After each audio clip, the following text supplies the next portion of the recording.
the modern proletarians, thanks to railways, achieve in a few years. This organisation of the proletarians into a class, and consequently into a political party, is continually being upset again by the competition between the workers themselves. But it ever rises up again, stronger, firmer, mightier. It compels legislative recognition of particular interests of the workers by taking advantage of the divisions among the bourgeoisie itself. Thus, the 10 Hours Bill in England was carried. Altogether, collisions between the classes of the old society further, in many ways, the course of development of the proletariat. The bourgeoisie finds itself involved in a constant battle. At first with the aristocracy, later on with those portions of the bourgeoisie itself whose interests have become antagonistic to the progress of industry, at all times with the bourgeoisie of foreign countries. In all these battles, it sees itself compelled to appeal to the proletariat, to ask for its help, and, thus, to drag it into the political arena. The bourgeoisie itself, therefore, supplies the proletariat with its own instruments of political and general education. In other words, it furnishes the proletariat with weapons for fighting the bourgeoisie. Further, as we have already seen, entire sections of the ruling classes are, by the advance of industry, precipitated into the proletariat, or are at least threatened in their conditions of existence. These also supply the proletariat with fresh elements of enlightenment and progress. Finally, in times when the class struggle nears the decisive hour, the process of dissolution going on within the ruling class, in fact within the whole range of society, assumes such a violent glaring character that a small section of the ruling class cuts itself adrift and joins the revolutionary class, the class that holds the future in its hands. Just as, therefore, at an earlier period, a section of the nobility went over to the bourgeoisie, so now a portion of the bourgeoisie goes over to the proletariat. And, in particular, a portion of the bourgeois ideologists, who have raised themselves to the level of comprehending theoretically the historical movement as a whole. Of all the classes that stand face to face with the bourgeoisie today, the proletariat alone is a really revolutionary class. The other classes decay and finally disappear in the face of modern industry. The proletariat is its special and essential product. The lower middle class, the small manufacturer, the shopkeeper, the artisan, the peasant, all these fight against the bourgeoisie to save from extinction their existence as fractions of the middle class. They are therefore not revolutionary, but conservative. Nay more, they are reactionary, for they try to roll back the wheel of history. If by chance they are revolutionary, they are so only in view of their impending transfer into the proletariat. They thus defend not their present, but their future interests. They desert their own standpoint to place themselves at that of the proletariat. The dangerous class, the social scum, that passively rotting mass thrown off by the lowest layers of old society, may, here and there, be swept into the movement by a proletarian revolution.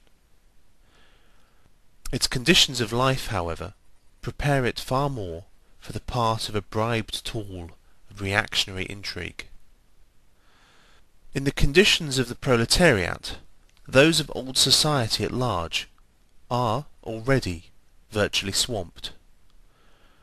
The proletarian is without property, His relation to his wife and children has no longer anything in common with the bourgeois family relations.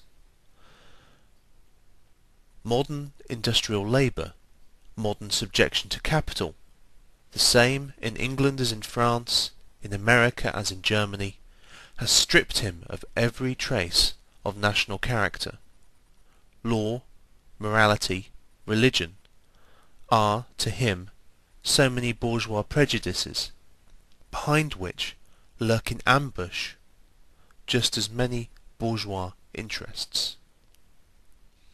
All the preceding classes that got the upper hand sought to fortify their already acquired status by subjecting society at large to their conditions of appropriation. The proletarians cannot become masters of the productive forces of society except by abolishing their own previous mode of appropriation, and thereby also every other previous mode of appropriation. They have nothing of their own to secure and to fortify. Their mission is to destroy all previous securities for, and insurances of, individual property. All previous historical movements were movements of minorities, or in the interests of minorities. The proletarian movement is the self-conscious, independent movement of the immense majority, in the interests of the immense majority. The proletariat, the lowest stratum of our present society, cannot stir, cannot raise itself up, without the whole superincumbent strata of official society being sprung into the air. Though not in substance, yet in form, the struggle of the proletariat with the bourgeoisie is at first a national struggle. The proletariat of each country must, of course, first of all settle matters with its own bourgeoisie.